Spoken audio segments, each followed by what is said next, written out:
Palmeiras venceu o São Paulo por 3-0 no jogo da volta da quarta de final da Libertadores e se classificou para a semifinal nesse clássico paulista.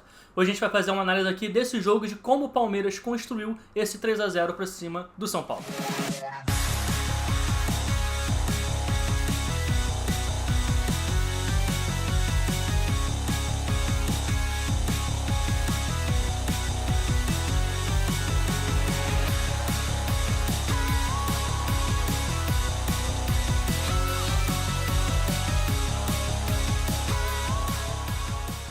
Fala galera, Bruno Pet na área para mais um vídeo. Hoje a gente vai falar um pouquinho sobre o jogo de ontem, em que o Palmeiras ganhou de 3-0 do São Paulo e conseguiu se classificar para as semifinais da Copa Libertadores. Vamos começar então pelas escalações. O Abel Ferreira, ele optou por colocar praticamente a mesma escalação que jogou no jogo da ida, com apenas uma modificação, que foi a saída do Breno Lopes e a entrada do Wesley. Então dentro desse 4-2-3-1, o Wesley jogou bastante aberto ali pelo lado esquerdo de ataque do Palmeiras. Pelo lado do São Paulo, o Crespo ele optou por não trocar nenhuma peça, mas ele fez uma surpresa. Ele trocou a formação tática do time. Então se na ida ele jogou no 4-4-2, com o Léo como lateral esquerdo e o Sara como um meia esquerda, no jogo de ontem ele modificou a estrutura, os jogadores se reposicionaram em campo, mesmo sendo os mesmos 11 que entraram no jogo da ida, e o Léo passou a ser um zagueiro pela esquerda, então o São Paulo passou a jogar com 3 zagueiros, e o Gabriel Sara virou um ala pela esquerda, se transformando então num 3-5-2, com um tripé de meio campo ali, com o Luan um pouquinho mais como base e o Lisieiro e o Nestor um pouquinho mais à frente. E dessa maneira o Crespo tentou surpreender, tentou trazer algo diferente para a partida. Mas a verdade é que não funcionou tão bem assim. Porque o Abel Ferreira ele teve um planejamento muito interessante para marcar principalmente a saída de bola do São Paulo. A estratégia do Palmeiras qual era? Encaixar as marcações quase que individuais numa pressão até um pouco relativamente alta, principalmente nos primeiros 15 minutos do jogo até sair o primeiro gol do Palmeiras. Então a gente vai perceber que o Danilo ele encaixava sempre no Lisieiro, o Zé Rafael encaixava no Nestor, o Dudu, que era o meia central da linha de 3 meias do 4-2-3-1, encaixava no Luan, o Veiga ficava em cima do Léo, que é o principal zagueiro construtor desse time, é o dos 3 zagueiros, ele é o que tem a melhor capacidade de construção, então o Veiga ficava bem colado nele, e o Rony dividia a referência entre o Miranda e o Arboleda. Então a ideia era que ou o Miranda ou o Arboleda em algum momento tivessem alguma liberdade para sair jogando, porque o Rony tinha que fazer os deslocamentos um pouco maiores para poder marcar os jogadores. Mas principalmente o Arboleda foi um cara que teve um pouco mais de liberdade, o Rony ficou um pouquinho mais afastado dele, digamos assim, durante o jogo, e o Palmeiras deixou o Arboleda sair jogando. E foi exatamente dessa maneira que se gerou o primeiro gol do Palmeiras. O Arboleda ele tinha liberdade para avançar, ele avança e carrega a bola. Ele carrega a bola em direção ao campo de ataque.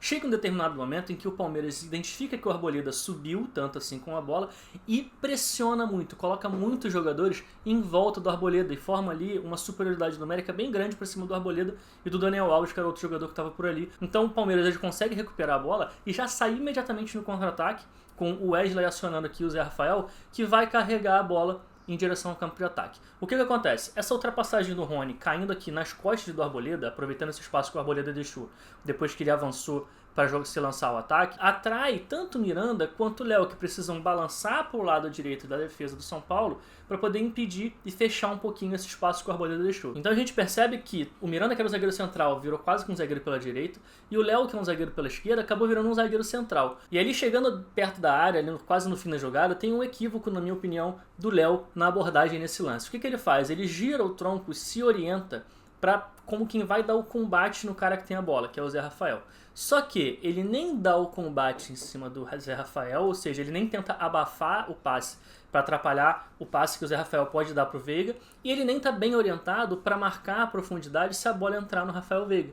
Então ele se reorienta para fazer uma coisa, mas não faz essa coisa. Então ele não faz nenhuma coisa nem outra. Ele nem abafa o passe e atrapalha o Zé Rafael, e ele nem marca o Veiga que está entrando em profundidade nas costas dele, e aí o Veiga consegue receber com muita liberdade e faz o primeiro gol do Palmeiras na partida. A partir daí a estratégia do Palmeiras fica ainda mais à feição. O que o Abel Ferreira preparou para esse jogo fica ainda melhor com a vitória, com a vantagem no placar por 1-0, porque o Palmeiras é um time que se defende muito bem e que sai muito bem nos contra-ataques. Talvez a transição ofensiva do Palmeiras seja hoje uma das melhores transições ofensivas do Brasil e até da América do Sul. O detalhe aqui é a competência que o Palmeiras teve para fazer a marcação em cima do time do São Paulo, que produziu muito pouco ofensivamente e foi muito por conta da maneira com que o Palmeiras conseguiu se defender na partida. Então, olhando aqui no campinho, a gente vai relembrar aqui que o Rony se dividia as atenções entre o Arboleda e o Miranda, o Dudu, o Veiga, o Danilo e o Zé Rafael encostavam aqui no Luan, no Léo, no Nestor e no Lisieiro, encaixando bastante mesmo.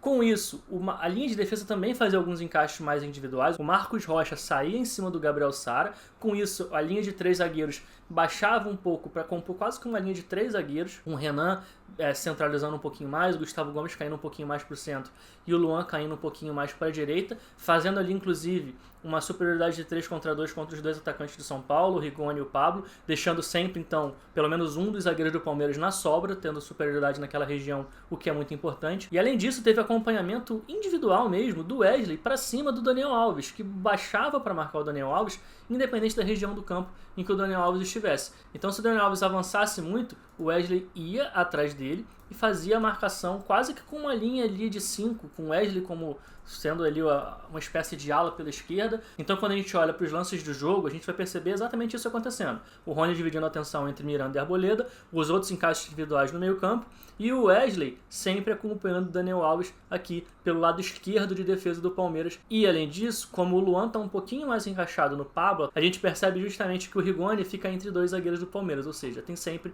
ali uma sobra naquela região. E dessa maneira o Palmeiras conseguiu dominar os primeiros 45 minutos com bastante folga. Apesar de ter sido só 1-0, o Palmeiras finalizou mais vezes do que o São Paulo, finalizou 7 vezes contra só 2 finalizações de São Paulo no primeiro tempo e conseguiu controlar muito bem realmente essa primeira etapa da partida. Na volta do segundo tempo, o Crespo ele faz uma mudança estrutural. Ele tira o Luan, que é um volante, e coloca o Rojas, que é um atacante. E com isso ele muda a formação tática do São Paulo. Ele sai do 3-5-2 e vai para uma espécie de 4-3-3. Então o Léo ele volta a ser um lateral pela esquerda, assim como ele foi no jogo da ida. O Daniel Alves recua um pouquinho mais e vira um lateral, mas um lateral atacando muito por dentro, um lateral interior que a gente chama, muito por conta dos 2 atacantes que estavam jogando abertos. O Rojas jogando pela direita, dando amplitude por esse lado, e o Rigoni jogando pela esquerda, dando amplitude por aquele lado. E o interessante é que lá para os 10 minutos do segundo tempo, o São Paulo já estava melhor um pouquinho na partida.